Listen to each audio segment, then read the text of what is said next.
Everything you said is kind of leading to the answer, but so the race is on because the powers that be for years have had the advantage because A, there wasn't a lot of information in the 20s to the 60s and 70s.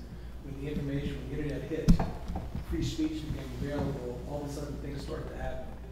The GMOs became more of an issue, so they're trying to keep us distracted. Sure.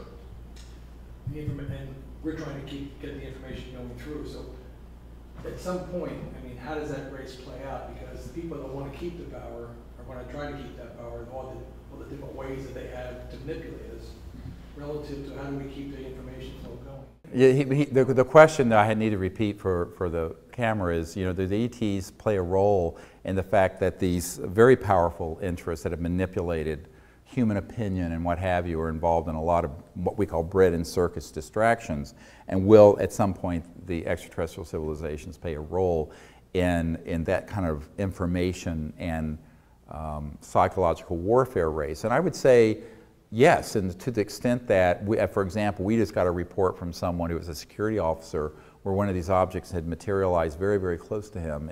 It was in Washington State or Oregon, the Pacific Northwest. And I think that a lot of times the way that the ETs have appeared have been ways that let enough people know we're not alone, but not too much to kind of hit that invisible wire that's there where people who would like to make hay an alien invasion week on the History Channel would say, hey, it's an alien invasion. So they're having to play this very carefully. But at the same time, there are so many people who have seen, like with the Phoenix Lights, and the governor finally coming clean and saying, yes, I saw it too, and it was real. This huge 2-3 foot across craft that floated over the valley. And I was there the night that happened. Some of you may know that. It was actually a CE5. I had just done the protocols to invite them to come because we were putting together the digital images of UFOs to give to Congress a month later. And so that is actually how the Phoenix Lights happened. It happened right above us. And so it was a CE5.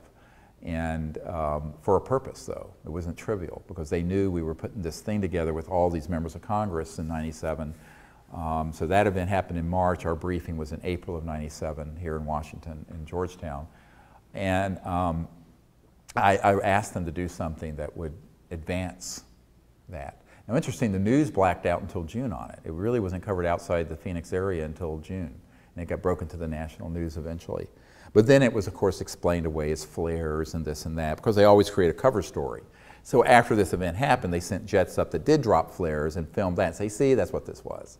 But people who were actually up close to it, I mean, it's this massive structure that blacked out the stars as it went over, if they were right underneath it, and it was miles across. And the jets that we sent up, when they got close to it, just went back to base. I mean, they were like, right? Well, we know that from some pilots at Luke Air Force Base out there. And so I think that the ETs want to advance the knowledge that we're not alone, but they don't want to do it in a way that is intimidating. Because I think ultimately they're incredibly evolved in consciousness and very nonviolent. So they don't want to do anything that would be psychologically violent or spiritually violent.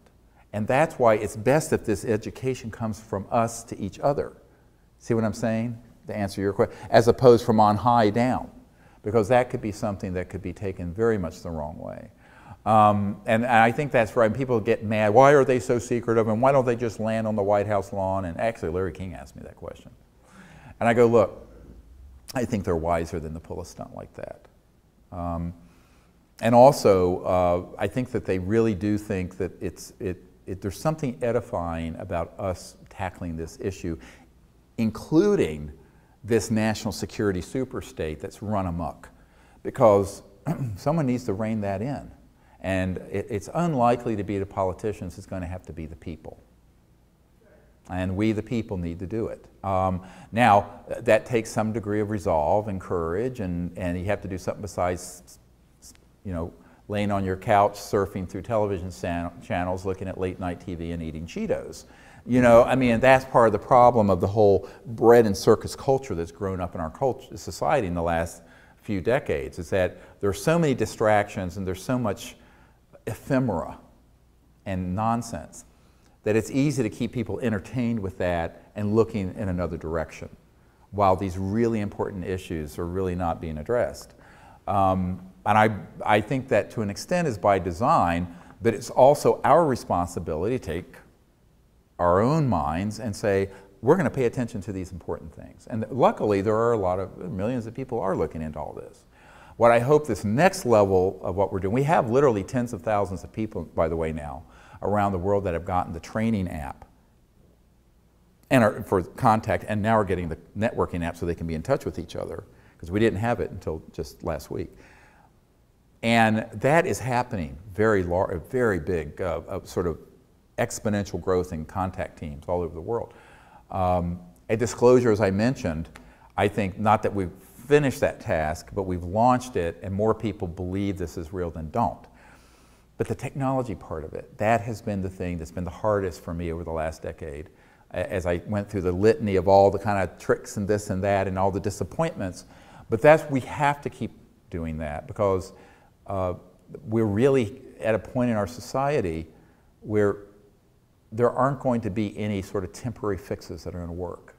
You know, I mean, it's great to have solar panels, and I have my farm in Virginia has a big 10 kilowatt solar farm that we've generated almost 5 megawatt hours of electricity, but most people wouldn't be able to put that in. And it's great. You know, we have a Chevy Volt that you can plug in, and it can run off the solar panels, and it goes 40 miles. But you want to drive 100 miles, you're using gas. So we have these partial fixes that are coming out. We need the next level of it. And that's where we're going to need a lot of support in either fundraising or someone who can come to us and claim this challenge, an award of $100,000, which, I mean, I wish it were 100 million, but that's what we can put at stake. And if people can meet the criteria, it'd make us all a very happy group.